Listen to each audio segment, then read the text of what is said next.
शब भर बारिश बरसी थी। शब भर तकिया भीगा था और वो शब भर सुकून से सोया था। उसे नहीं पता था कि कमरे के बाहर और कमरे के अंदर कैसे कैसे बरसे हैं। उसे तो सिर्फ ये खबर थी कि वह थका हुआ था और यकीनन शहरजाद भी इस थकन की लपेट में सोई रही थी। इसीलिए उसका ध्यान किए बगैर वो उठा, बाथरूम से शावर लेकर निकला और तैयार होकर बाहर चला गया था। तुम अपनी बीवी बच्चे को लाना चाहते थे ना? उसने नाश्ते के दौरान मुलाजिम से कहा था। जी साहिब, आज ही ले आओ।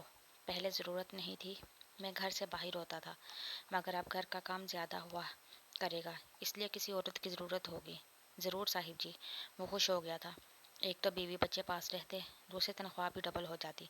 उसे भला और क्या चाहिए था। नाश्ता करने के बाद वो ऑफिस के लिए निकल गया। अलबत्ता जाते जाते मुलाजिम को हिदायत कर गया था कि बीवी सो रही हैं, उठेंगी तो नाश्ता बना लेंगी, तुम बीवी बच्चे को लेने के लिए जा सकते हो। और वो बखुशी चला गया था। ऑफिस आकर भी अपना ध्यान काम में नहीं लगा सका था। उसकी सोच, उसके ख्याल पलट पलट कर हवेली वालों की तरफ जा रहे थे, जो यकीनन अपनों के भी अपने नहीं थे। वो एक एक फर्द का रवैया सोच रहा था। कल उसने सब चेहरों से निकाब उतरते देखे थे। वो तो आज तक यही समझता आ रहा था कि सिर्फ मेरे साथ ही ऐसा होता है, मगर वो तो अपना ही गोश्त खाने और खून पीने वालों में से थे, जिनको अपने जिस्म के किसी हिस्से के कट जाने की भी तकलीफ नहीं होती थी। शायद असूल परस्ती के चक्कर में बेहिस हो गए थे और अपने आप को मजबूत जाहिर करने की कोशिशों में अंदर से खोखले पड़ गए थे, लेकिन अभी तक इस खोखलेपन को छुपाने की सही कर रहे थे। वो जान चुका था हवेली के दर दीवार बहुत ऊंचे थे, मगर इसमें रहने वाले लोग एक दूसरे के एहसास और मोहब्बत से आरी हो चुकर छोटे पड़ गए थे। किसी गहरी सोच में हो, क्या हुआ, खैरियत तो है? वहीद काज़मी काफ़ी देर से ग्लास विंडो से इसको यूं गुमसुम देख रहे थे। दरवाजे पर दस्तक भी दी, मगर वो मुतवज्जा ही कब था।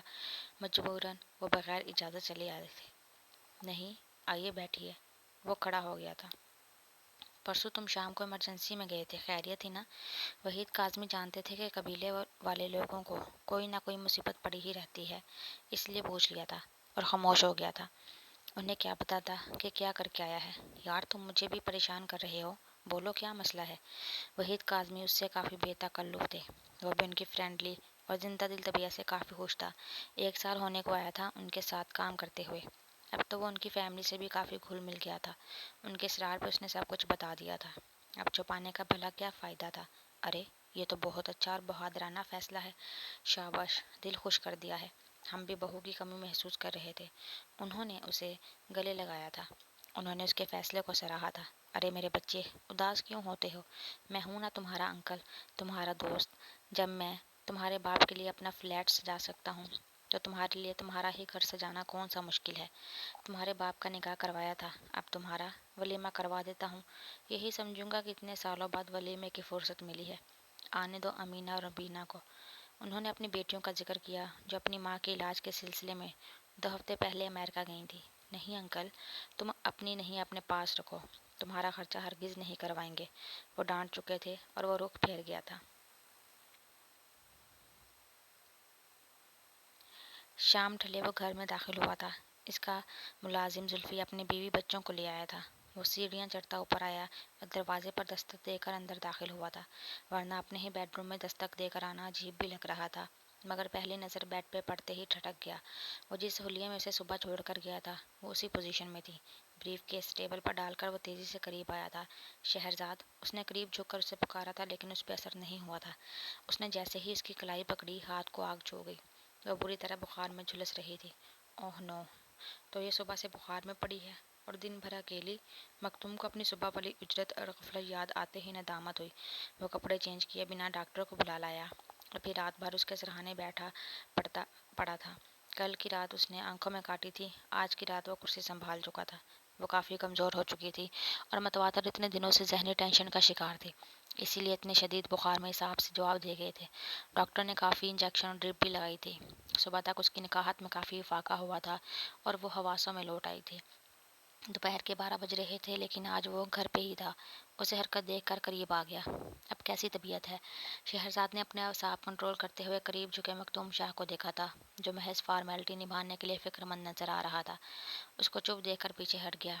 फिर दिन भर खामोशी ही छाई रही। लेकिन शाम को वहीद काज़मी की फैमिली अचानक आ गई। तब तो वह कदरे बेहतर हो चुकी थी, लेकिन बुखार और कमजोरी के सार अभी भी बाकी थे। वाह भई, आपकी दुल्हन तो ऐसी हालत में भी होश उड़ा रही है। رومینہ نے برملا اظہار کیا تھا۔ شہرزاد نے ان کے ساتھ نیچے ڈرائنگ روم میں جانا چاہا مگر ان لوگوں نے روک دیا کہ باہر کافی سردی ہے اور وہ بیمار ہے، اس لیے اس کے لیے بستر میں رہنا ہی ٹھیک تھا۔ مکتوم البتہ وحید انکل کے پاس چلا گیا تھا۔ آپ بیٹھے نا آنٹی؟ مسز قاسمی کو بھی اٹھتے دیکھ کر بے ساختہ شہرزاد کا بولنا پڑا۔ نہیں بیٹا، تم لوگ بیٹھو، ہم بوڑھے لوگ مس فٹ لگتے ہیں، انجوائے کرنے کے دن تم لوگوں کے ہیں۔ مسز قاسمی پیار سے شہرزاد کا گال تھپک کر مسکراتی ہوئی چلی گئیں۔ وہ دل کی مریضاں تھی، کچھ عرصہ پہلے ان کا بائی پاس ہوا تھا اور ابھی بھی وہ مکمل ٹھیک نہیں ہوئی تھی، پھر بھی ان کے چہرے پہ بشاشت اور سکون کا پہرا تھا۔ وہ بہت گریسفل تھیں۔ شہرزاد کو اپنی ماں کا خیال آ گیا اور آنکھیں نم ہو گئی تھیں۔ بھابھی، آپ کو آتے ہی بیمار نہیں ہونا چاہیے تھا، بھائی تو بور ہو گئے ہوں گے، امینہ نے معصومیت سے کہا، اور وہ لفظ بھابھی پہ چونک گئی۔ ایک نیا رشتہ، ایک نیا تعلق، ایک نیا نام مل رہا تھا، لیکن کس کے حوالے سے؟ مکتوم کے شاہ کے ساتھ ایسا بندھن بن جائے گا اس نے کبھی بھی نہیں سوچا تھا۔ بھابھی، لگتا ہے آپ کو ابھی بھی آرام کی ضرورت ہے، ہم نے آپ کو ڈسٹرب کر دیا ہے۔ اسے سوچوں میں گم دیکھ کر رومینہ اور امینہ کو مایوسی ہوئی تھی اور شہرزاد چونک گئی تھی۔